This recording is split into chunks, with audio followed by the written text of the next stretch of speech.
ọkwọnụ moto odeshi ndị be anyị bịakwọnụ na ndị GUO Luxurious Bus na fa ebupụtagokwa nke odeshi nke ya bụ na ndị Boko Boys nọlugodu n'ilo na-akwa ya mgbọ na mgbọ ya emetụ ya fa na-eme ife niile fa na-eme na-asị anya kwụsị moto a na-enye ọkụ na-eje ebe ọ na-eje na ndị GUO Motos na-akọwakwa na Luxurious Bus ụnụfụ ọya ada agba night ọya ada agba money na o nwerọkwa mgbe ọya agbana n'ilo na nke a na fa hazikwa atụ egwu ndị Boko Boys n'ilo apụ jide ndị chọrọ ịna ụlọ ekeresimesi na ọ bụrụkwa sọsọ n'okwo moto odeshi na fa ya ada ebu sekuriti ihu na azụ iji wee chekwaba ndụ ndị ya n'ụlọ ekeresimesi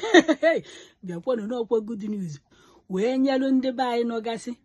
olu oyibo chọrọ ịnụ ụlọ ekeresimesi maka ndị ya da atụ egwu na fe enweghị ego fa ya eji bụ ụgbọelu unu mana ụgbọelu nke kịta bụ 350,000 wana wakwo ka o ya efe n'elu imajinzi onye ji famili ịgbalụ nwunye ịbịa gbalụ ụmụ ha enweghị ike ịmụtala ụmụ ịnọ maọbụ ụmụ ịtọ iwee gbachalụfa 350,000 kịta abụkwa 350,000 na-enwere ike Disemba Krismas ya na-ekwu ọ bụrụ 650,000 imajin ịgbachara ya famili unu ewee na kedụzie ka a ya esi wee ri nri Krismas nwa imajin ndị bidoro afịa ọfụ chọrọ ịna ụlọ ekeresimesi fa gbachazi ife niile a wee na kedu ego a ya eji wee mee bizinesi na Jenụwarị GUO Motos kwa unu na unu atụ n'egwu na ya ebugide unu wee buru unu ebe unu na-eje n'ala Igbo na nke abụzikwa nke na ndị Boko Boys kwuchiri ilo na egwu aghazikwa atụ afọ na nke ikpeazụ a o wee buru ụzọ dịka a na-akọwa na onye nwe ya bụ GUO Luxurious Bus bụ onye a na-akpọ Godwin Ubaka Okeke na ọ sị na ọ chọrọ imenyelu ndị Igbo na ọ chọrọ ka ndị Igbo nata ekeresimesi anụnwa na nke a bụrụkwa nke na ndị Boko Boys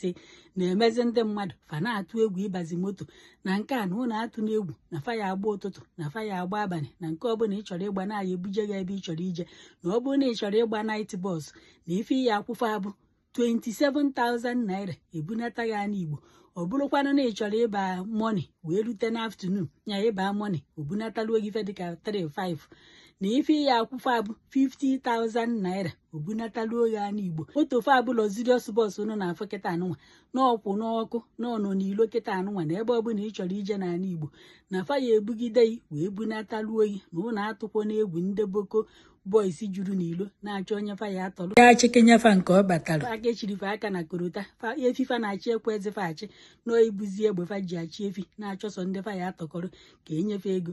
na oyi ebunatala unu na moto unu na-afụ kịta anụnwa bụ odeshi na a na-agba ya egbe na mgba ahịa emetụ onye nwa dị ife unu na-afụ kịta anụnwa na GUO emechagokwarụ ndị Igbo ife ọya emelụfa esizikwa na ịchọghị ịnata ụlọ ekeresimesi na egwu na-atọghị maọbụ na inweghị ego ya eji wee baa ụgbọelu na onye a mere ya anata ọkwogo jizikwa onwe ya na ndị GUO ebupụtagokwara unu Luxurious Bus ya ebugide ya buruo ya ebe ị na-eje n'ala Igbo na egwu adọrọzikwa na nke ikpeazụ ka ndị na-atụ egwu na ego fa ya eji wee ba Fraịde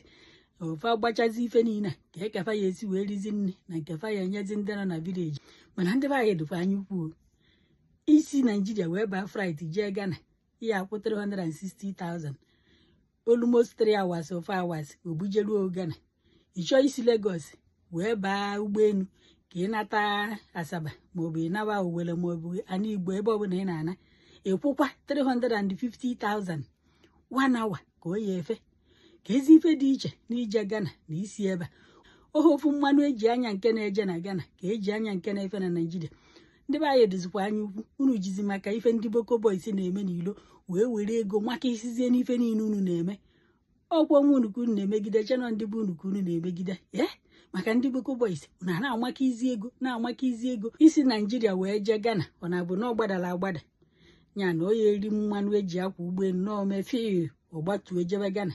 nya nke ihe ejizi si na Lagos wee jezi Delta maọbụ Abịa ọ bụ na ugwuzi na ọ na-agbafusi mmanụ eji akwa ụgbọelu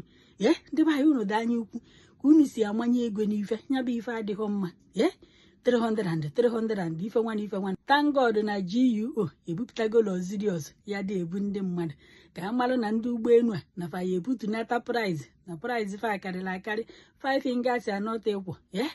Chineke mekwara unu ebere ọkwọ nke nnosi ka m wetara unu biko kenenu GUO na omenyegokwara ndị chọrọ ịnụ ụlọ ekeresimesi udochikwanụ